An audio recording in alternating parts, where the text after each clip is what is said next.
This is the AEW Dynamite House of the Dragon 2022 results video.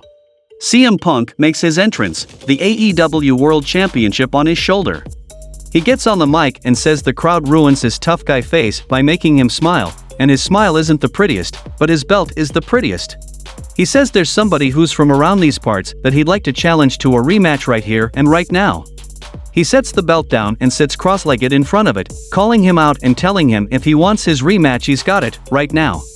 Punk said Page doesn't come down and he says that's coward shit, and the apology must be at least as loud as the disrespect, as a general rule. And if anybody else wants some, come on down, because everybody wants to be the champ but nobody wants to do champ shit. Punk said Jon Moxley's got a lot of fans and he can be number one in your heart, but he's not number one in this ring, and CM Punk is the AEW World Champion.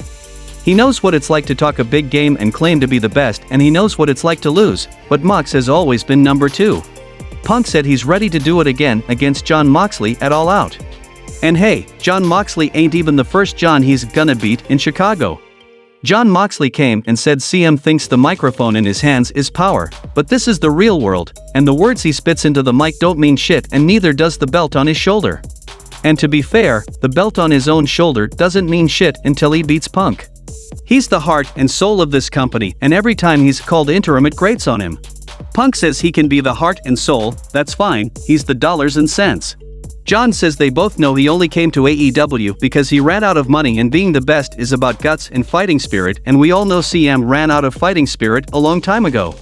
They go forehead to forehead, Mox butts in and they start unloading frantic punches on each other as staff try to pull them apart. Then we saw that Powerhouse Will Hobbs is interviewed backstage, and he said Ricky Starks showed the world his true colors, that he's okay with losing, and for 2 years he's paraded around like he's God's gift to this business, hiding behind him so he'd stay champion, and he couldn't do it. Hobbs doesn't just break backs, he breaks necks, and he's got something for Cutie and the Factory, too.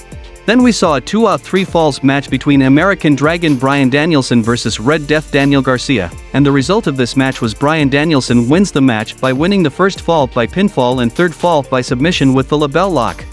Post-match, Danielson talks to a shell-shocked Garcia and gestures at himself before offering a hand.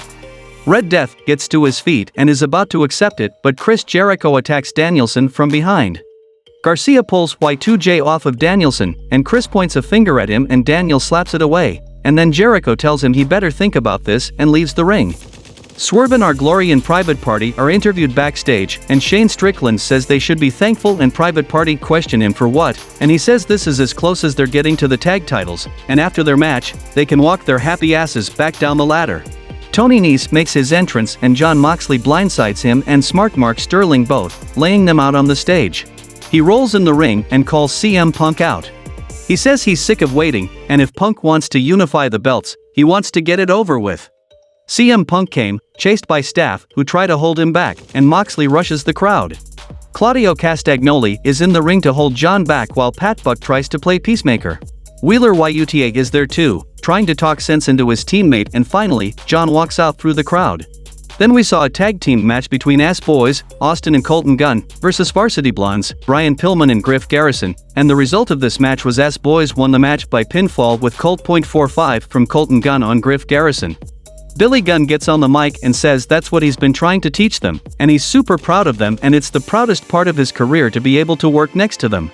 Then Stokely Hathaway came, and Billy is distracted, and his sons attack him and lay him out. The Acclaimed make the save and the Ass Boys run for the hills. Anthony Bowens puts the fingers up and asks Daddy Ass to scissor him. Daddy Ass scissors him. Billy stands with the Acclaimed. Jungle Boy Jack Perry makes his entrance and gets on the mic, and he said when he wore his Christian is a pussy t-shirt he got in trouble and was asked to never wear it again, but boy oh boy did that shirt nail thing on the head. For weeks now he's tried to hit Christian Cage every chance he gets, with his hands, with a chair, even with a car. Cage has done absolutely nothing, and he personally would never just take that kind of treatment, but that's just him. So either he can chase Christian as long as he has to until he gets his hands on him, and he will, or he can man up and face him at All Out. Christian Cage came and said he doesn't want to fight, he wants to fix this and go on another run, and this time he'll take Jack to the promised land. At the end of the day, he's like a son to him, and he asks Jungle Boy to come back home. Perry takes a pause and seems to genuinely consider the offer, but instead of a hug he steps in with a double leg and rains down mounted punches on Christian. He stomps Cage's arm into the inside corner of the steel steps and starts rebounding his head off the steel like a basketball.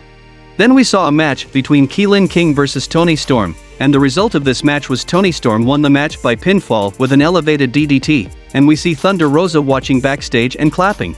In the main event, we saw the AEW World Trios Championship Tournament first round match between Andrade El Idolo, Dragon Lee, and Rush vs. Matt Jackson and Nick Jackson, and third superstars were yet to be announced, and everyone was excited about who is gonna be. Then we saw the return of Kenny Omega. Then the match started between La Faction Ingobernable vs. the Elite, and the result of this match was the Elite won the match by pinfall with One Winged Angel from Kenny Omega on Dragon Lee, and the show went off the air.